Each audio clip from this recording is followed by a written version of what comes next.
Então, bom dia a todos. Sou Martina Oliveira, diretora científica da SIG, e em nome de toda a diretoria e comissão científica, sejam todos muito bem-vindos.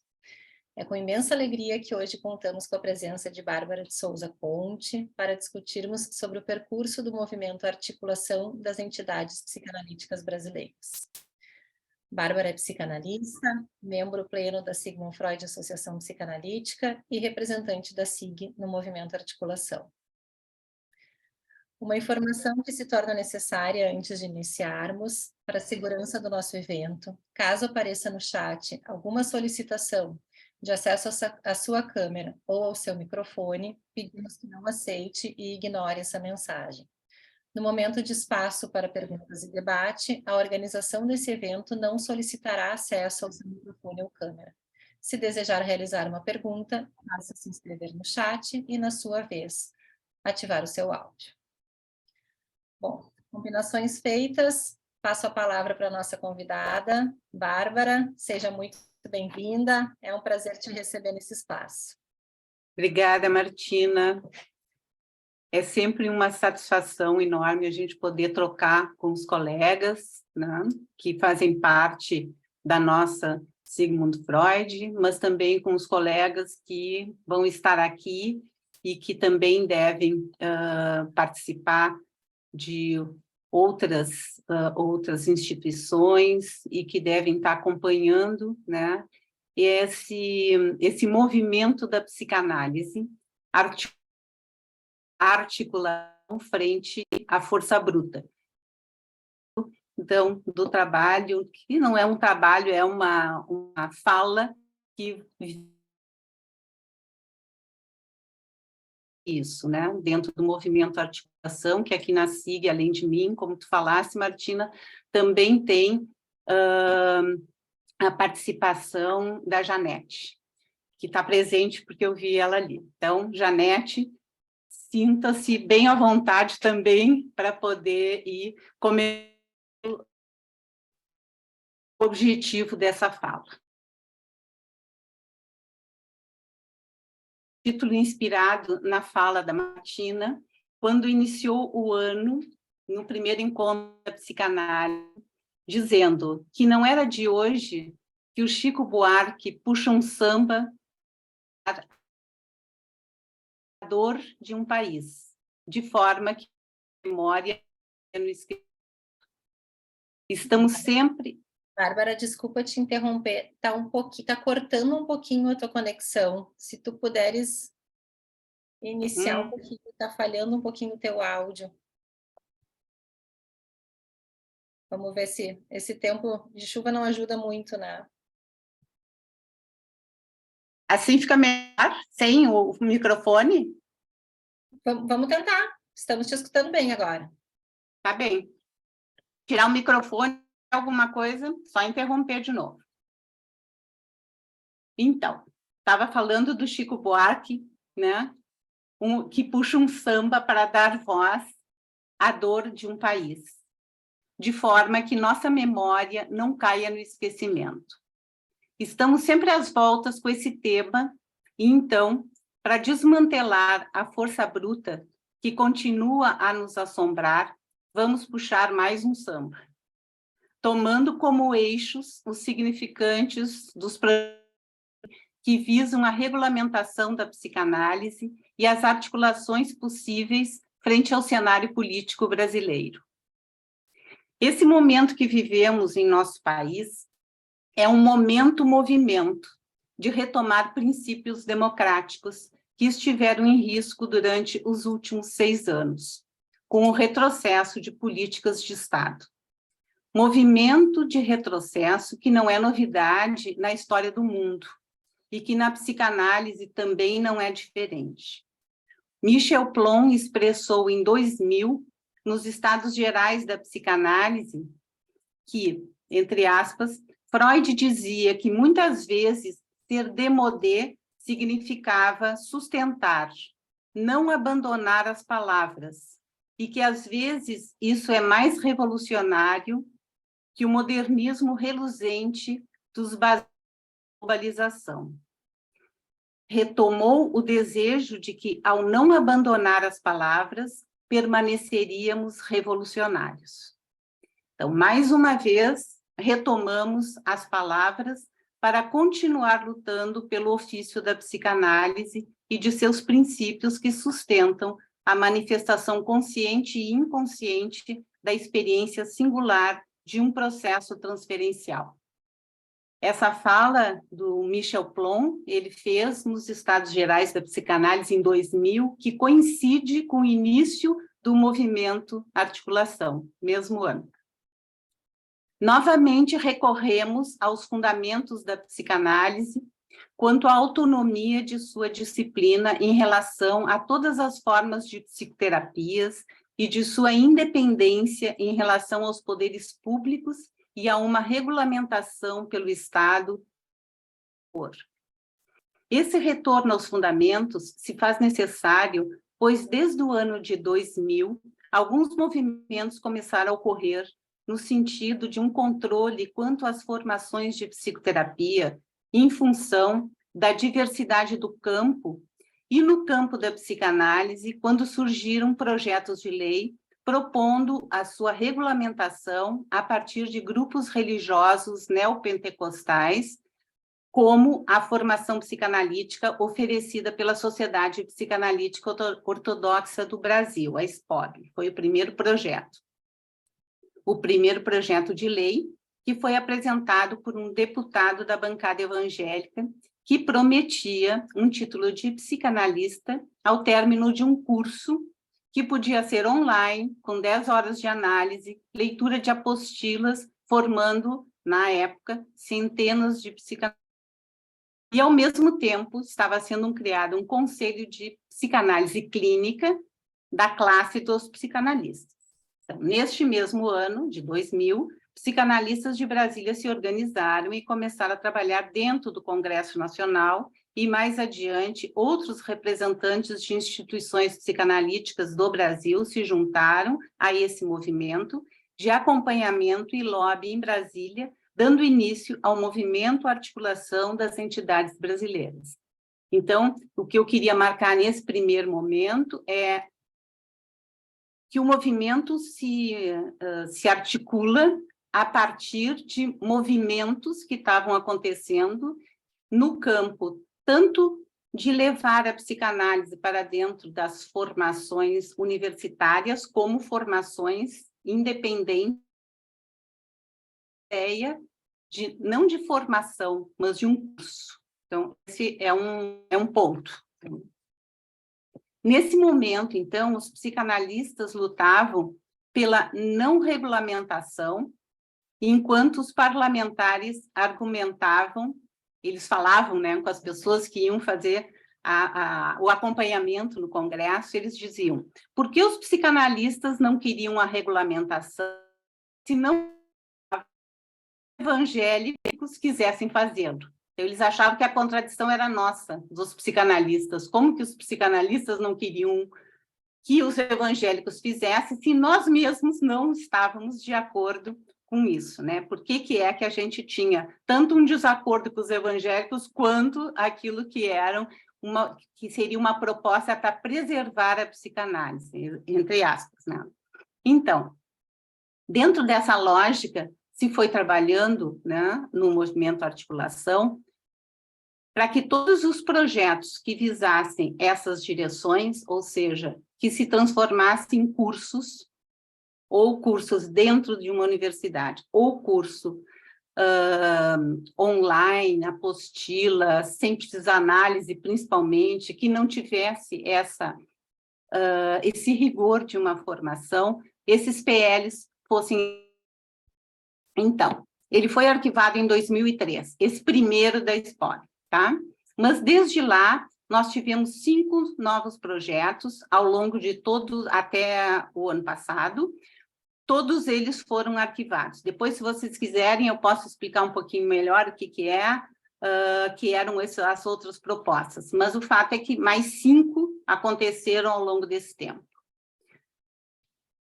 Nos interessa ressaltar o último, né, que é o PL 101, apresentado pelo Telmário Mota, que dispõe o exercício da profissão de psicanálise livre em todo o território nacional e aponta quais são os requisitos da profissão, suas competências e deveres, chamando atenção para critérios como especialização estrito sensu, a nível de mestrado ou doutorado.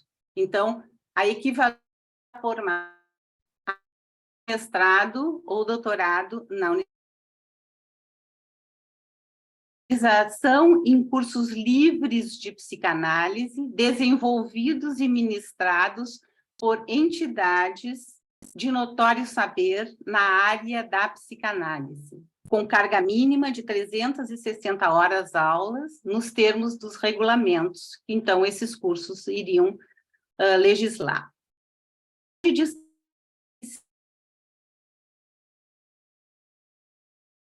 Aparece um outro projeto. Travou um pouquinho de novo, Bárbara. Acho que agora melhorou? Está instável, eu estou vendo aqui que aparece, mas acho que tem a ver com a chuva também, tá? Logo aparece um outro projeto e também a tendência de que a formação de psicanalista foi rejeitado, esse projeto, no final de 2022. O que eu quero mostrar para vocês é como, ao longo desse tempo, desde 2000, nós estamos aqui já em 2022, as tentativas se mantêm, né? Eles são rejeitados e uma nova tentativa aparece, uma nova proposta aparece. Sendo que agora estamos às voltas com o curso de graduação em psicanálise da Uninter, que nesse ano, no final desse ano, né, vai ter o parecer, vai ter uma vistoria do MEC para dar o parecer com relação à continuidade do curso. Ao marcar todos esses PLs que buscam regulamentar a psicanálise e que a maioria se associa à bancada evangélica neoconservadora, percebemos que existe também nessa vinculação uma tentativa econômica com a aprovação dos cursos de pós-graduação em psicanálise, sem os critérios que até então marcaram o que é uma formação. Mas, além disso, se destaca uma estratégia política de subverter o que Freud definiu quanto à psicanálise como o não religioso. Verificamos uma tendência de retorno higienista ao marcar o mal e buscar bani-lo, quer sobre a forma de tratamentos, como a cura gay, ou de exacerbar valores morais do que é o bem, e isso tem um preço: submissão, obediência e passividade. Modelo neoconservador e neoliberal que passa a ser a bandeira das investidas religiosas pentecostais, propostas diversas que é a psicanálise. Para situar a investida do discurso religioso, vejamos um breve recorrido sobre a ascensão do pensamento neopentecostal. Esse, então, é o segundo ponto que eu queria marcar para vocês. O primeiro, as tentativas de aproximar o Estado de uma regulamentação da psicanálise, que não vem dando certo, porque até hoje não ocorreu, né? E que é a luta do movimento articulação, mas também do como isso vem junto, na mesma época, com a ascensão do movimento neopentecostal, que aí entra nesse outro registro, que o primeiro seria vincular a psicanálise ao Estado, esse agora vincular a psicanálise aos movimentos religiosos neoconservadores. Consideravam liberais no sentido de se oporem à intervenção do Estado na economia. O que unificava os neoconservadores, então, era uma crítica à visão de que o poder público teria um papel de destaque em enfrentar desigualdades sociais, vistas como necessárias ao bem comum. O fenômeno religioso refere-se, então, a um movimento político, uma coalizão neoconservadora e ao ideário resultante desta aliança. O neoconservadorismo, como um ideário conservador e de direita, tem em sua peculiaridade a centralidade que atribui às questões relativas à família. A família composta por um pai, homem, uma mãe, mulher, dando a definição que está na Constituição. A sexualidade retratada com a fala de que o menino veste azul, a menina veste rosa, que vocês identificam, e repúdio às novas formas de reprodução e de gênero, tudo isso vinculado aos valores cristãos. Todos esses pontos defendidos pelos pastores em suas falas moralistas e carismáticas para os seus fiéis tinham o apelo de que o tamanho da graça seria proporcional ao tamanho da doação, né, do fiel à igreja. Curiosamente, vamos ver mais adiante que os pastores indicados para concorrerem à Câmara de Deputados foram aqueles que tinham carisma e, consequentemente, suas igrejas tinham mais fiéis, mais recursos financeiros. Portanto, mesmo sabendo que os recursos financeiros, portanto, mesmo sabendo que o governo bolsonarista perdeu as eleições em 2022, sua bancada continua crescendo e houve uma tentativa de golpe 8 dias depois da posse de Lula.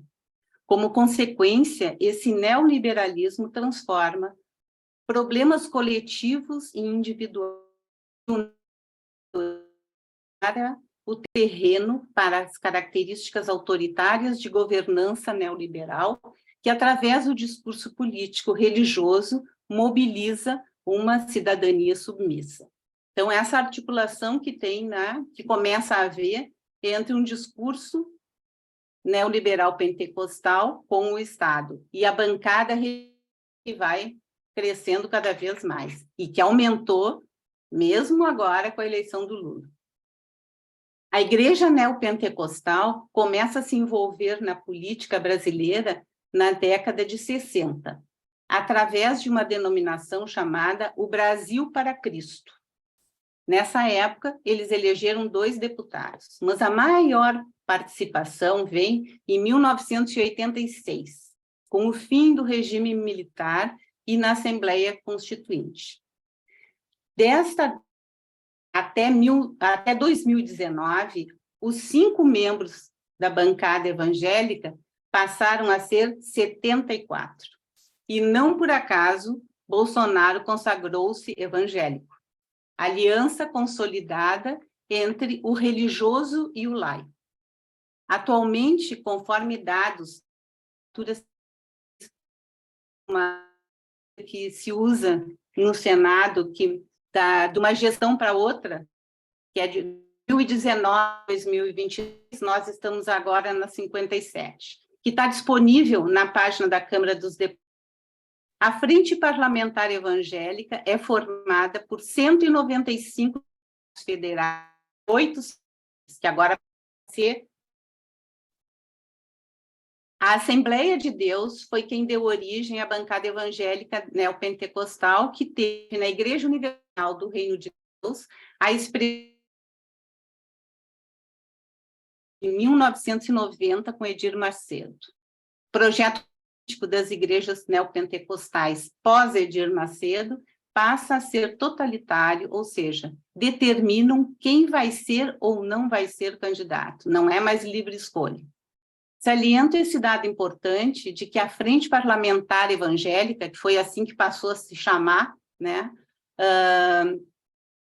em 1986, ou seja, gerada em sua participação na ditadura civil-militar brasileira, e no projeto político evangélico que se consolida entre os anos de 2000 e 2003, no governo Lula, através do Partido Progressista e do Partido Republicano Brasileiro. Assim, a organização evangélica coincide com o início dos projetos de lei que reivindicavam a regulamentação profissional, propósito colocado no rol do seu ideário para formar, além de pastores, psicanalistas como agentes para promover as mudanças sociais e psíquicas do seu crescente rebanho. Estamos falando, então, de consolidar cidadania submissa ou sujeito submisso, morais, doutrinárias, de saúde psíquica e de ascensão econômica. Aliança de um projeto religioso e neoliberal em um Estado laico, ou seja, impossível de ser conciliado ou de ser mantido de acordo com a Constituição. Para finalizar, o que vemos, então, é como vai se costurando um projeto político que iniciou com o golpe do Temer, em 2016, que não por acaso inicia seu discurso com a fala que diz: acabaram-se as incertezas, apontando para uma certeza neoliberal que tem a pretensão de ser um processo civilizatório ao transformar tudo, inclusive as relações humanas, em mercadorias. E se alinhando com um novo campo religioso brasileiro. Essa aliança vai se configurando. A consolidação dos evangélicos e dos neopentecostais como novos atores no cenário brasileiro, o uso maciço da mídia religiosa a serviço de duas frentes. Uma, demonização da esquerda política. Outra, a consolidação da direita cristã. Com projetos que estabelecem normas de atuação para psicólogos, psicanalistas, em relação a pautas referentes à orientação sexual, família, ideologia de gênero, educação, a escola sem partido, e tratamentos que vinculam a sexualidade com a orientação cristã. Gostaria de marcar...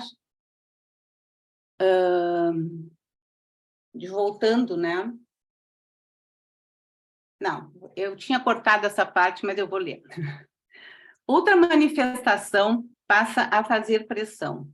Além da regulamentação da psicanálise, o campo da psicologia. Eu tinha pensado em deixar fora porque nós estamos no campo da psicanálise, mas como nada acontece sozinho, né? Tem a psicanálise, tem a psicologia, tem a psicoterapia, com a tentativa de privatizar a prática das psicoterapias para os psicólogos. Foi uma consulta do Conselho Federal, que a maioria votou a favor.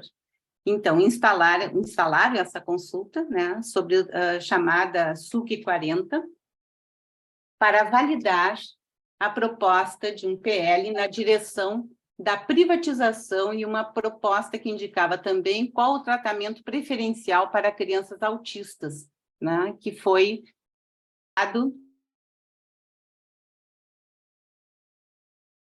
em 2021, foi retirado o projeto.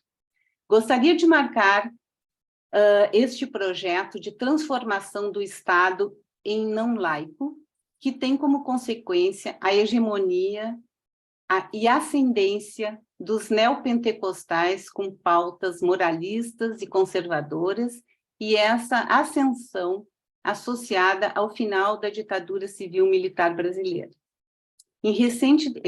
Esse debate que eu pus aqui como recente, ele não é tão recente assim, né? Já faz um ano, acho que foi no final de 2021, que a gente teve um curso que a gente fez no SIG Intervenções, que se discutiu sobre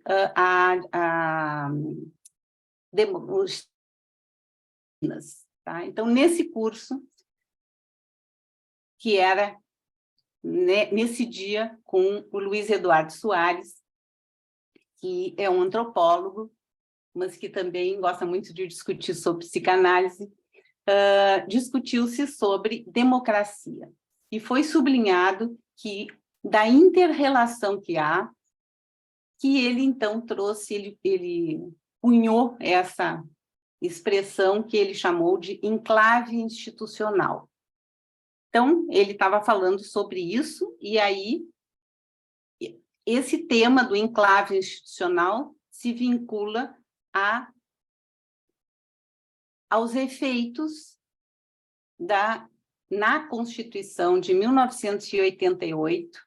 Ele vai trazendo por que se criou esse enclave institucional, a partir da Constituição de 1988, que anistiou torturados e torturadores, igualando os que perpetraram a violência com quem sofreu a violência da tortura pelo Estado brasileiro. Ambos foram anistiados. Nesse acerto, entre aspas, se instaura uma dupla temporalidade. Uma democracia com propostas coletivas de política e lutas pelos direitos humanos, com ações que quebram um silenciamento de temas como racismo estrutural, tendo a tortura como prática de calar e, ao mesmo tempo, na Constituição, a manutenção e a repetição das práticas de torturas nas polícias, nas milícias, que mantêm uma cultura antidemocrática, refratária aos humanos. Nessa cisão, que contém modelos, então, começou com a história do enclave e a discussão foi levando, né, ao tema da psicanálise. Nessa discussão, que contém modelos da ditadura e da democracia, práticas sem mediações, mantém silenciados o acerto entre um Estado laico e um Estado militar, miliciano, evangélico, neopentecostal e neoconservador. E eu me arrisco, eu escrevi um artigo sobre isso, eu tomei essas palavras que eu disse agora, vêm desse artigo, e eu me arrisco a dizer que, em função deste pacto perverso que a Constituição conserva, constituiu-se um Estado que podemos chamar de ilegal, apesar de legítimo, né, naquela época, foi no final de 2021, uma vez que foi sustentado pelo voto popular. Alerta ao que Freud disse em 1926, quando ele fez o artigo sobre a psicanálise leiga em defesa ao Theodor Hayek, que estava sendo processado por não ser médico e estar trabalhando como psicanalista. Então, nessa época, ele diz: a psicanálise nos ensina não apenas o que podemos suportar. Freud, ao escrever sobre a análise leiga, ele não buscava manter a hegemonia dos médicos na prática clínica, mas sim uma ética no exercício da psicanálise, critério vigente até os dias de hoje e que rege o convívio coletivo de uma instituição psicanalítica. E entre os psicanalistas, esse é um dos critérios que, até hoje, nos mantém podendo discutir dentro da articulação, do movimento articulação, todas essas questões que implicam o que é uma formação. E aquilo que nós buscamos também fazer vigorar, né, não só na discussão política do país, mas também dentro da discussão de classe, pode dizer assim, né, que não é meio, entre aspas, essa classe, mas, enfim, a questão da psicanálise é de que é esta ética que é com esta ética e podendo se discutir sobre a ética que é possível que o exercício da psicanálise se mantenha ético e leigo, né? Então, e que, voltando para o texto aqui, mas sim, então, que o Freud não defendia uma hegemonia dos médicos na prática clínica, mas sim uma ética no exercício da psicanálise, critério vigente até os dias de hoje. Encerro marcando a atualidade do nosso movimento articulação na luta contra a não regulamentação e na resistência de que os princípios conservadores e religiosos neoliberais cursos de psicanálise EAD, que é o último projeto que está aí pela Uninter. E tentem subverter o lugar da laicidade, do exercício ético de seus membros e das análises dos analistas, porque dentro desse projeto, então, de curso de psicanálise EAD, não é necessário a análise das pessoas que fazem parte, né? E esse curso tem um tempo limitado, e na sua propaganda, que está disponível na internet, para quem quiser ler, está escrito que, ao terminar o curso, quem conseguir terminar o curso já tem não só a aprovação para o exercício da psicanálise, mas que tem, inclusive, já indicações, né, de pacientes para a sua prática clínica.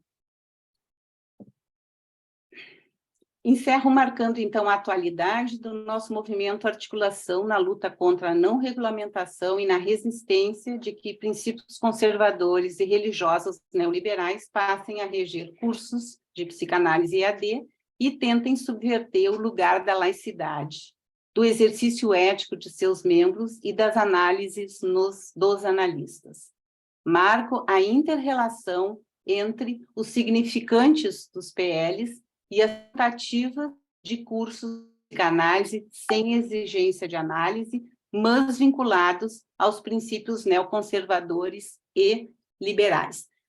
Aquilo que eu fui tentando marcar para que a gente possa discutir é exatamente a relação que tem entre quando é que começou isso, né? Que foi quando começou a se formar uma bancada evangélica neoconservadora, o quanto isso está vinculado também com a Constituição brasileira no final, que coincide, né, temporalmente com o final da ditadura, e como que se instituiu essa convivência entre igualar quem perpetra a violência de Estado e quem sofre a violência de Estado. A inter-relação que existe entre isso e os significantes desses PL. Ativas de cursos de psicanálise sem exigência de análise, mas vinculadas a princípios religiosos, neoconservadores e neoliberais. Saliento também que somente os movimentos coletivos de circulação de palavra e convívio com alteridade tornam possíveis escutas que produzam efeitos. Então, por isso que eu pensei em trazer esse tema do encontro de psicanálise com todos vocês, para que a gente também possa pensar no quanto isso impacta aquilo que é a transmissão da psicanálise dentro dos preceitos e dos conceitos que a Sigmund Freud tanto preserva, da mesma forma que as pessoas e as instituições que fazem parte do movimento Articulação também querem preservar, né? Ou seja, essa possibilidade de que a análise seja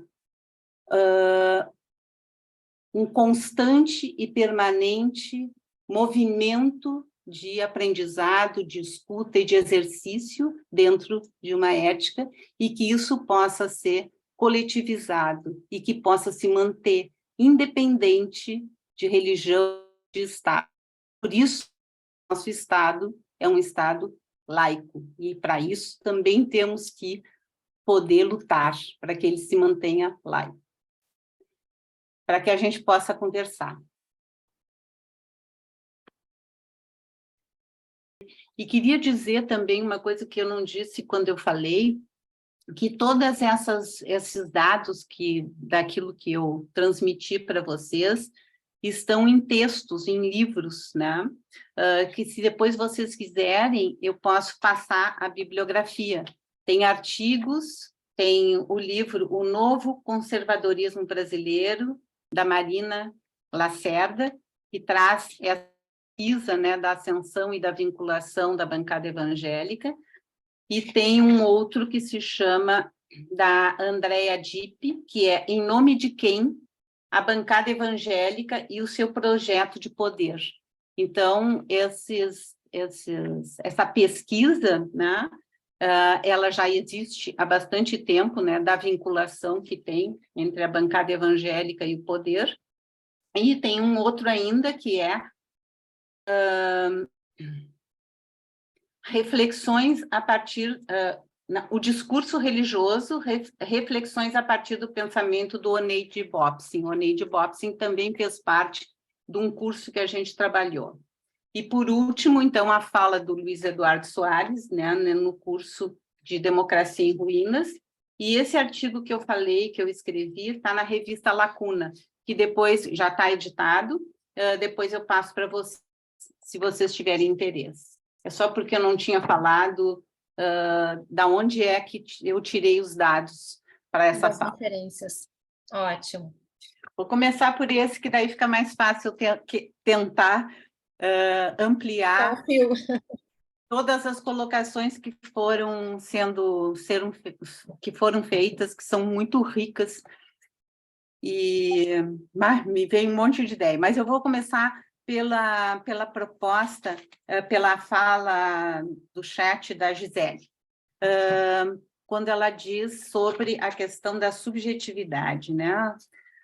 Porque uma coisa é a gente poder falar de sujeitos, a outra coisa é a gente poder falar de produção de subjetividade. E aí, quando a gente fala em produção de subjetividade, a gente está falando no lugar do sujeito na polis, né?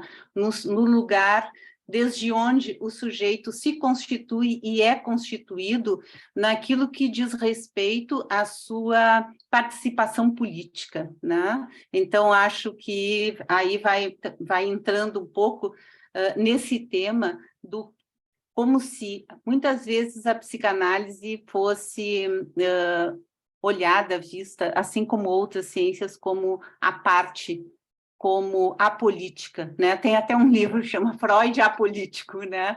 Que ele nunca foi, ele sempre foi político. Político exatamente nessa perspectiva não partidária, mas nessa perspectiva de produzir sujeitos que sejam historicamente comprometidos com seu tempo, que esse compromisso do historicamente comprometidos com seu tempo influenciam o próprio tempo. Eles influenciam naquilo que é a discussão do tempo, a perspectiva desse tempo, as múltiplas possibilidades de se pensar nos desdobramentos daquilo que está acontecendo hoje, que é o nosso compromisso, inclusive, hoje em dia, né? Da gente poder tirar efeitos deste processo que eu tentei marcar. Tudo aquilo que... Então, isso é subjetividade, só para voltar lá para o que a Gisele colocou. A subjetividade é um sujeito que se institui historicamente no seu tempo e faz essa discussão com o seu tempo para poder promover a abertura de novas formas de participação e de inserção. A Sylvia Bleichmer trabalha isso divinamente no livro dela, que é essa possibilidade de constituir-se como sujeito psíquico, né, e discussão do sujeito histórico. Com isso, eu queria trazer uma outra questão que passa pelo que a Lu falou no final, na fala dela, que foi a última, né? Que é essa questão da destruição da linguagem, né? Esse tema da destruição da linguagem, eu acho acho, e não é porque eu acho, mas porque ele está na pauta hoje em dia, ele é fundamental, né? Porque hoje em dia todo mundo diz qualquer coisa em nome de alguém ou de alguma coisa que a gente nunca sabe muito bem desde que lugar está partindo, né? Essa fala. Então, esse lugar da destruição, de deixar a linguagem vaga, né? Ou de deixar a linguagem imprecisa, né? ela é um tema de hoje em dia, né? Para que a gente possa saber efetivamente de que significantes falamos quando emitimos um determinado juízo ou uma determinada manifestação a respeito das coisas. Eu vou dizer um exemplo de ontem, quando eu saí daqui do consultório, eu passei lá embaixo do Parcão, né?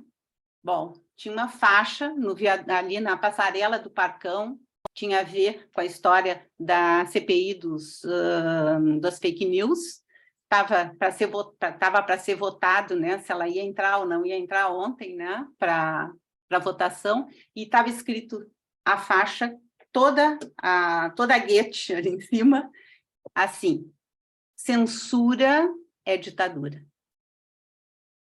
Então, olhem só a inversão, e o grupo, obviamente, era contra a manifestação, a instalação da CPI. Então, vocês vejam assim como um significante ele pode ser distorcido, né? Porque essa ideia do que é censura para quem, né? Censura frente ao quê, né? Então, essa ideia de censura e de ditadura, eu acabei de dizer aqui na minha fala do quanto essa bancada se vinculou exatamente, a bancada evangélica, como é que ela começou a se constituir numa mudança de um governo, né? de um governo e de um Estado, né? Como é que ela foi aderindo a essa proposta de um novo Estado, né? E se a gente for pensar, essa ideia da linguagem, como ela é utilizada, ela aquela que pelo menos a gente mais se reporta, que não deve ser, ali não foi a que começou, mas ali foi a reprodução no próprio nazismo, né? Aonde se dizia, né, aquele que fez toda a política de divulgação, né, das máximas nazistas, tinha isso, né, de que a gente diz tantas vezes uma mentira que a mentira se torna uma verdade, né? E tem um livro maravilhoso que é do Kemperer, que fala, o nome dele, espera só um pouquinho que eu vou ver o nome do livro aqui, ó. A linguagem do Terceiro Reich, né? Então, essa linguagem do Terceiro Reich é como que as máximas que levaram a instituição do nazismo e a guerra, né? Ela se instituiu isso, em uma certa degradação da linguagem, da palavra. O controle que havia era o controle pela palavra dos iguais. As pessoas que trabalhavam no mesmo lugar, que viviam no mesmo lugar, que iam reproduzindo as distorções de determinadas palavras, a ponto de tornar aquele que era o vizinho ou o amigo inimigo, e delatavam, e eles eram presos. A degradação do Estado, né, para ser um Estado nazista, ela circula e ela é feita através das próprias pessoas que conviviam nos mesmos ambientes e que, então, faziam essa forma de procura saber como é que é a vida do vizinho, o que ele pensa, como ele faz contra ele mesmo, né? Contra a própria pessoa. Então, o que eu penso hoje com relação ao que a gente está vivendo é exatamente essa junção que tem entre a degradação da palavra, né, e o silenciamento. Porque ou existe uma degradação da palavra, onde essa faixa pode ser como se está propondo a CPI fosse simpatizante de uma ditadura, e não como se está propondo para que uma ditadura não se instaure novamente nesse país, né, que haja transparência, ficou na faixa denunciado como censura é ditadura, ou seja, aquelas pessoas que estão propondo abrir o que é acontecendo são colocadas como ditadores. Então, essas inversões de fala, que são fundamentais para que a gente entenda, né, como é que isso também confunde as pessoas e como é que isso faz com que muitas pessoas acreditem, né, nessas distorções. Então, esse é um ponto que eu acho fundamental e que eu queria retomar a questão do Freud, porque o Freud sempre foi político nesse sentido de dar precisão à palavra, dar precisão à sua fala. Quando ele dizia que a questão do Reich, né? Como que ele dizia que, na defesa que ele fez, a questão da análise leiga. A questão da análise leiga, o que ele tratou de mostrar? Ele tratou de mostrar, apesar de dizer, já num período, 1926, num período que era entre guerras, né? Quer dizer, final de uma guerra, no meio de uma próxima guerra, ele estava dizendo que aquela questão do porquê que é que havia uma denúncia de que uma pessoa leiga não pudesse exercer a psicanálise, era uma questão muito mais política do que pessoal, do que falta de condição daquela pessoa de poder fazer isso, mas que era uma questão política. Quando ele se colocou lá frente a... se posicionou contrário a que se fizesse um acerto com aqueles nazistas que naquele tempo estavam entrando dentro das clínicas de Berlim, ele dizia, isso vai acabar com as clínicas de Berlim. O acerto feito, acabaram com as clínicas. Então, a posição que ele assume é sempre uma posição política, onde ele pensa naquilo que é o quê? A liberdade das pessoas poderem fazer uso da palavra. Porque onde tu caça a palavra, tu não tem mais a possibilidade de que um diálogo se instaure, né? E que algo tirado de um silenciamento, que daí é que vem a relação entre a palavra, o silenciamento e a distorção, né? E o silenciamento é uma prática dentro das ditaduras, né? Porque aquilo que aconteceu não pode ser dito.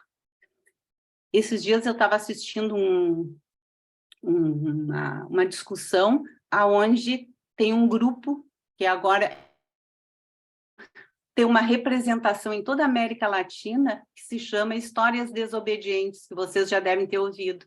Histórias Desobedientes são a história dos filhos de militares que resolveram, depois de anos de silenciamento, alguns que esperaram seus pais morrerem, outros que os pais ainda estão vivos, de denunciá-los como sendo torturadores, como sendo agentes militares que praticaram a censura e fizeram uma ruptura, né, através desse movimento que se chama movimento, né, Histórias Desobedientes. Então, com isso eu queria voltar para aquilo que a Fernanda falou, que é essa ideia, não só a Fernanda, mas outra pessoa também falou, não sei se eu vou achar aqui, mas que é essa ideia da dimensão política também está relacionado a uma dimensão coletiva. Ninguém faz política sozinho, né?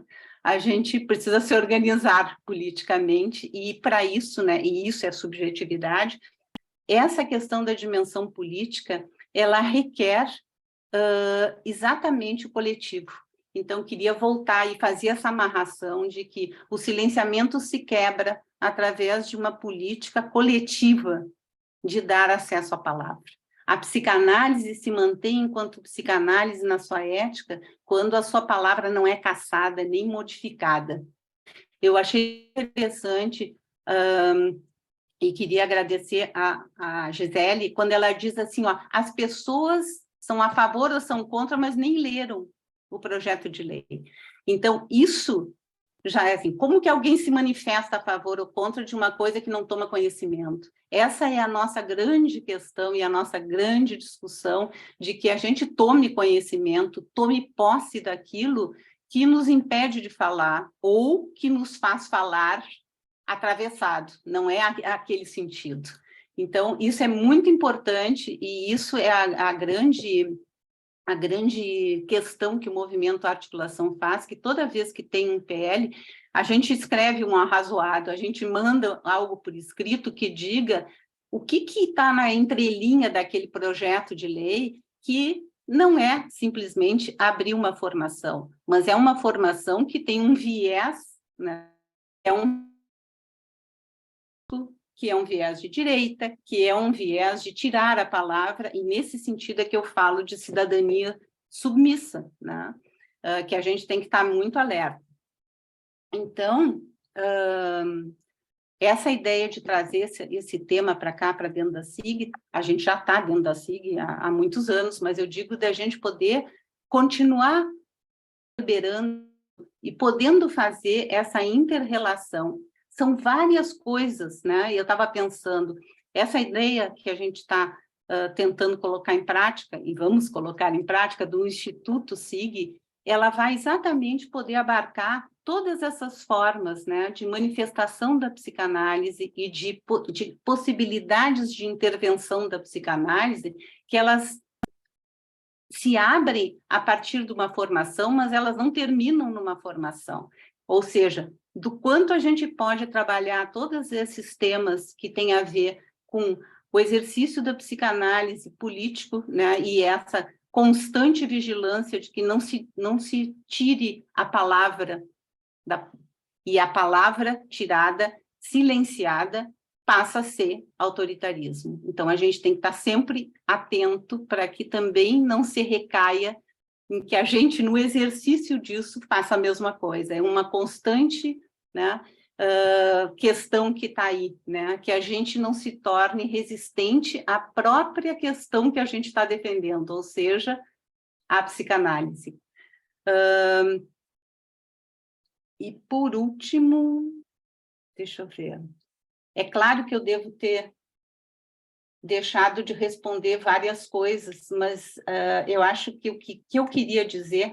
só para terminar a história do Instituto, me lembrei, que o Instituto ele é um lugar que pode ter dentro, abarcar várias discussões, assim como a Fernanda colocou, da possibilidade de que quanto mais a psicanálise se abra para fora dos muros da própria formação, ela é transformadora. Eu acho que isso é muito importante, porque é uma contribuição à sociedade, é uma contribuição, né, o aprimoramento de um exercício democrático que se faz através das contradições, das diversidades da palavra, e que ela possa ser garantida sem ser cerceada, né? E essa é a grande questão do silenciamento. A gente tem todo o direito, o dever, né, de não repetir um silenciamento, que a gente possa fazer essa quebra de silenciamento quando a gente trabalha, por exemplo, com coletivos que podem falar sobre um tema que nunca falaram, né? Sobre a violência de Estado dentro da sua própria família, dentro da sua própria escola, enfim, de todos os lugares aonde fica impossibilitado, né, de que apareça a violência, de que possa se expressar a violência, né? E que a gente tem tido tantas, nossa, são tantos testemunhos importantes que abrem essa possibilidade de que a psicanálise seja transformadora fora do consultório também.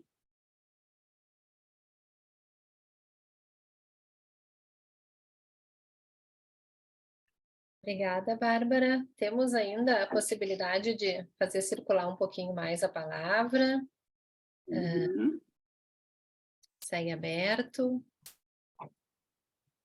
Fico pensando, né, naquilo que tu falavas no início, Bárbara, de puxar um samba, e obviamente me vem na cabeça, né, que o samba é pai do prazer, mas é filho da dor, e o grande poder transformador, no sentido de que se possa achar palavras para que possamos ir desmantelando um pouco a força bruta, né, para ficar no tema do Chico Buarque, mas o quanto é necessário que espaços como esses possam acontecer sobretudo isso, assim, né, fiquei pensando no que a Fernanda trazia também, de como trazer, para além dos muros da psicanálise, assim, esse diálogo, mas até dentro dos números, dos muros da nossa instituição, assim, de que esse possa ser um assunto que cada vez mais possa circular entre pares também.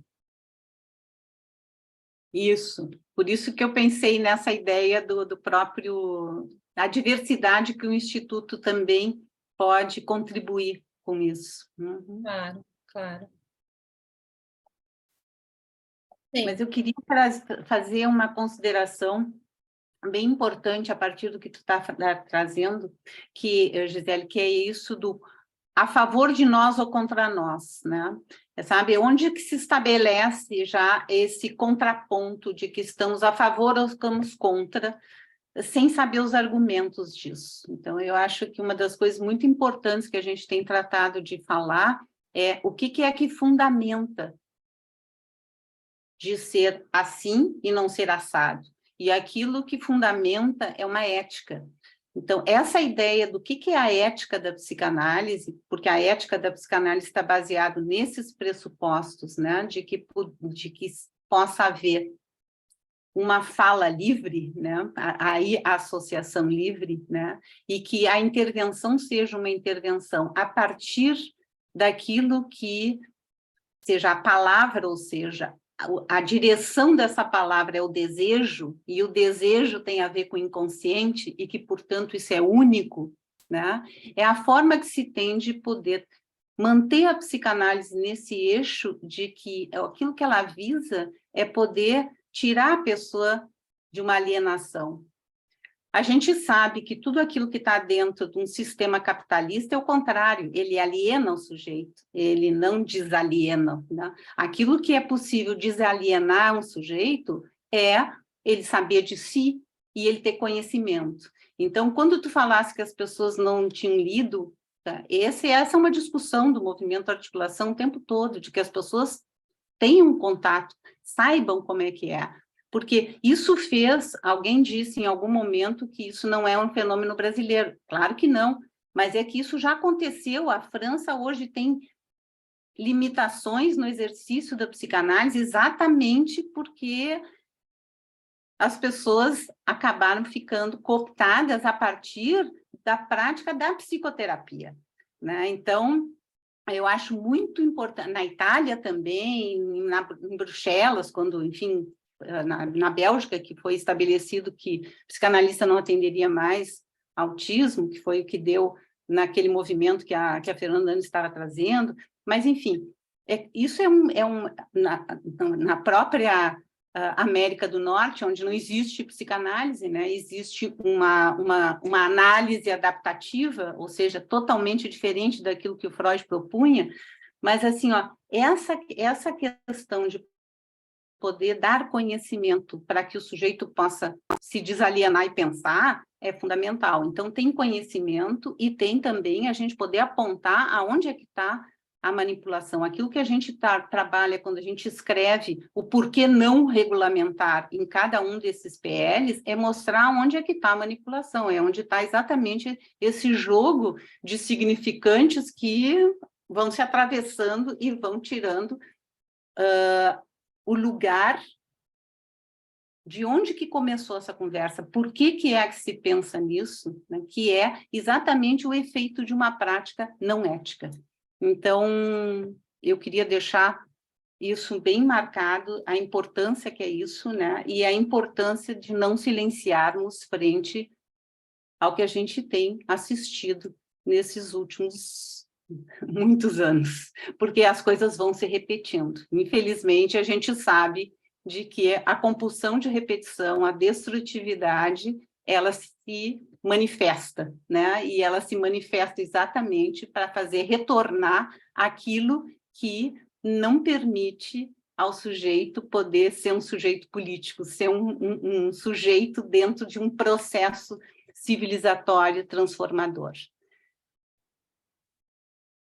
Deixar o agradecimento ao convite da Martina para poder estar aqui hoje, a todos vocês que participaram. Eu acho que foi uma discussão com muitas vertentes, muitas ideias, enfim, que a gente possa levar adiante diálogos, né, para ampliar o conhecimento do que é a proposta do movimento articulação frente a esses projetos de lei. E que todos possam participar de alguma maneira e que a gente possa coletivamente, dentro da SIG também, manter esse debate. Muito obrigada. Muito obrigada, Bárbara, pelo aceite do convite. Lembrando a todos que a gravação desse evento vai ficar disponível no nosso canal do YouTube, então aberto para que todos possam acessar. E gostaríamos, então, de te agradecer, Bárbara, pela tua participação e pela potente discussão que hoje tivemos nessa manhã. Muito obrigada.